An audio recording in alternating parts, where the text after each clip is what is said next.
Hey, it's Dr. Charles, aka CoachMD. In my over 30 years of medical practice, I've made it my goal to help you create a great life by achieving a strong mind, a healthy body, and an unshakable spirit. What I want to talk to you today about are relationships and what happens in relationships when they break up or when you're forced to live alone. And there's a concept in health these days, which a lot of people talk about, which is called inflammation. And inflammation is actually the event that I learned about day one of medical school. What happens when we have an injury? So if you hit your arm and you see it turns red, that's the outward sign of inflammation. But if there's any injury in our body, the process of inflammation can occur. And when the process of inflammation occurs, it's actually our primitive way to try to heal things. But unfortunately, in the effort, just like I talk about with the automatic brain and the thoughts we get to try to protect us are a lot of times counterproductive. The same thing goes with inflammation. It's our primitive way of trying to heal our body. And in the process of trying to heal our body, it actually injures it. So let's take a look at what this article talks about with inflammation and living alone and divorce linked to inflammation in men. Divorce or relationship breakups are associated with poorer health in men. A new study looking at middle-aged adults in Denmark found that living alone and experiencing more relationship breakdowns are linked to higher levels of inflammation in men. So internally, our body is trying to repair things that are going on inside of us. So the hurt or the disruption in our body, the emotional impact of that is causing physiological changes, which is picked up in the body as injury.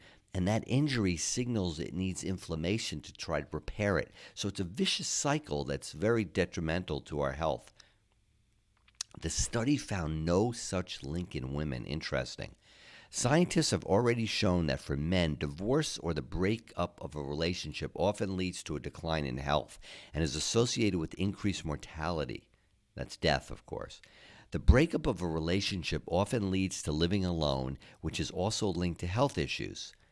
Previous studies have found an association between social isolation and higher levels of inflammation, suggesting a potential physiological pathway.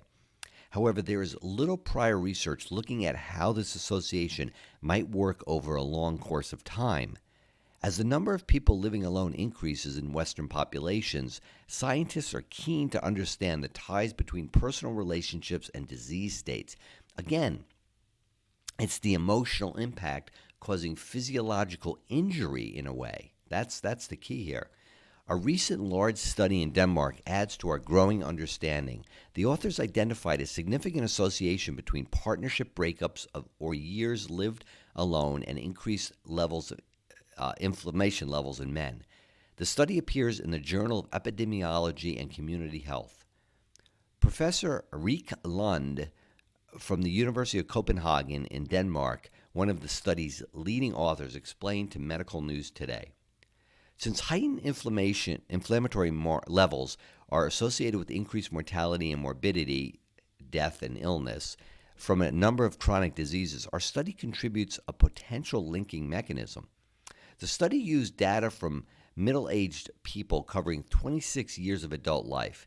It is the first study to investigate the effects of living alone for a shorter or longer period and experiencing one, or several divorces or breakups from cohabitating relationships. Now, inflammatory markers is the body's way of defending. Inflammation is the body's way of defending itself against toxins, injuries, and infection, as I talked about. Acute inflammation lasts a few hours or days, for example, after a cut on a knee. Chronic inflammation is the persistence of inflammation reaction. White blood cells can flood the system and attack healthy tissues. Now, we in science now have discovered certain markers, which are called inflammatory markers, and two of the biggest ones are interleukin-6 or IL-6 and C-reactive protein, CRP. Those are two molecules involved in the inflammatory response, and we can actually measure those in the blood. Data from 26 years of adult life. The study team based in the University of Copenhagen analyzed data from the Copenhagen Aging and Midlife Biobank. So they stored blood, and then they go back and they look at those blood samples and match them with the donors. In total, they used data from 4,835 participants, which is a fairly large study, all aged 48 to 62 years old. The data spanned 26 years from 1986 to 2011. For 4,612 individuals, 3,170 men and 1,442 women, the data included information on the number of breakups. For 4,835 individuals, 3,336 men, and 1,499 women, records included information about the number of years lived alone. This is very interesting, I find. Let me know what you think. Comment below. Definitely like and subscribe my channel. And let me know if this is resonating, if this is something, if you've learned something, or if you have any comments of your own.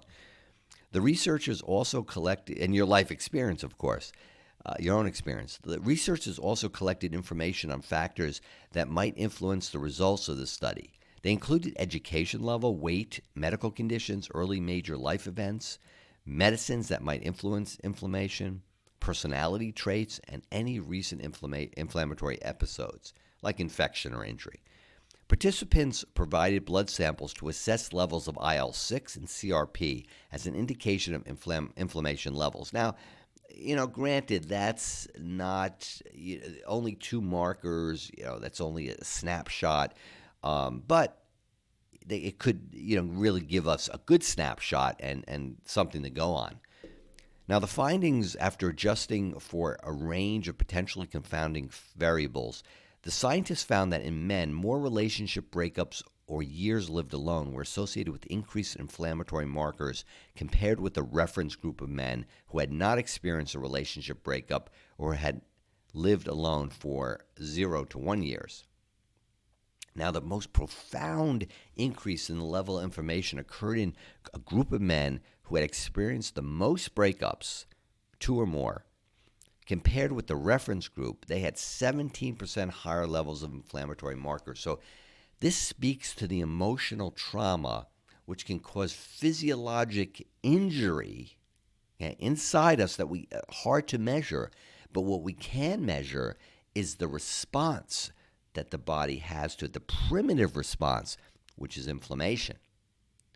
Similarly, men who had lived alone for the longest time, 7 years or more, had 12% higher levels of inflammation than the reference group. See, we're not really created to live alone. We're created to bond, to love people, to have relationships with people. And when we lack that, you can see that might have a detrimental effect on our physical health, and this is one way to measure it. The study found no such effect in women, which is interesting. These findings suggest that men and not women are significantly disadvantaged by relationship breakdowns or living alone. A few years living alone or a few breakups are not health risk factors in themselves, but a combination of many years living alone and several breakups does create an increased risk of raised inflammatory markers in men. Now, I don't have an answer or a theory. I have to really think on this, why it's not seen in women, but maybe you have some ideas. Let me know what you think. Our study has identified middle-aged men living alone for many years or who have experienced several partnership breakups as a vulnerable group. Social policy development, but also healthcare professionals should take that into account when new initiatives are being planned or when they come into contact with the healthcare system. That's what the lead author of this study said. Now, why are the findings different in women? Let's see what their theory is. The author suggests a number of possible explanations. Firstly, it could be that women have fewer health gains from being in a marriage. If so, a breakup would cause less risk of declining health. Fewer health gains from being in. I'm not sure about that. Secondly, there is evidence that young men have a greater inflammatory response than women, which may persist into later life. Again, I'm not so sure about that. I'm not so sure that they hit upon the reasoning here. They also note, I don't have a reason, but what they're explaining doesn't sound that reasonable to me. They also note that there was a relatively small group of female participants in the study, which I think explains it the best, because I do believe that women probably have an equal or similar inflammatory response, because this is human nature. This is our divine nature, is we're created to bond, to love people. And when we don't, it can cause internal physical issues. And because of the small group of females, this might mean that it missed a true association. Now, the strengths and limitations of the study, the main strength of the study is that the large sample size. I agree, with data across 26 years, amazing. One limitation the authors noted is a possible selection bias due to the participant dropout. So people dropped out, and that swayed the results. I talk about that in my bias reaction video. You might want to look at that, cognitive biases, and shows how that can be different biases in our own thinking and research can really shift the way we view the world, and certainly the results of studies. The people who did not complete all the questionnaires and blood samples might represent people with less stable lives, those with more frequent histories of divorce or partnership breakups.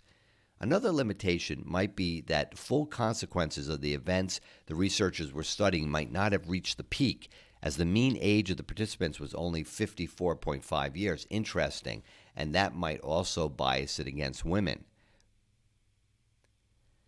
Also, against women showing the results of inflammation. Also, the men included in the study had a higher body mass index, a BMI, than the women. Individuals with a higher BMI can experience increased systemic inflammation. Yeah, fat cells themselves release inflammatory markers. So that's why it's obesity. It's a whole other issue, of course, but one of the reasons why obesity is so bad for us. So what's next? Professor Lund told Medical News Today that she would like to investigate how having children impacts the association. There is a potential that having children may be protective of living alone for many years. I think I agree with that. But that is it depends on your relationship with your children, of course. But that is probably given that there is a meaningful and positive contact between the child and the single living parent. There is also a potential that having children may further aggravate the negative effects of partnership dissolution, as they often tend to become part of the conflict. True. Furthermore, she continued, studies involving a larger group of women may shed light on if subgroups of women are also at risk of increased inflammatory levels when exposed. Now, the question is, okay, so what? Inflammation, you get inflammation. But as I said, our primitive response to internal injury, inflammation, actually causes more harm than good, because what inflammation does, it tries to patch up the injury. So if you cut yourself, or if there's a cut in your artery, let's say, on the inside, the inflammatory process tries to patch it up. It tries to repair it. And the way it repairs it is with scar tissue. So that scar tissue, when we have internal scarring, it's never good for us. And that's really one of the main reasons why inflammation can injure us in the long term. So let me know what you think. And until next time, stay strong in mind, in body, and in soul. Bye for now. Dr. Charles, CoachMD. Thanks for stopping by. Make sure to like and comment below. I'd love to hear from you. If you think you have a friend who might benefit from this video, share it with them. For access to exclusive content, support my Patreon. There you'll get private access to videos, meditations, health tips, even relationship and financial tips. You'll have a say in what I produce and be able to participate in a monthly call with me. Don't forget to follow me on Facebook, Instagram, and Twitter, and subscribe to my YouTube channel. See you soon.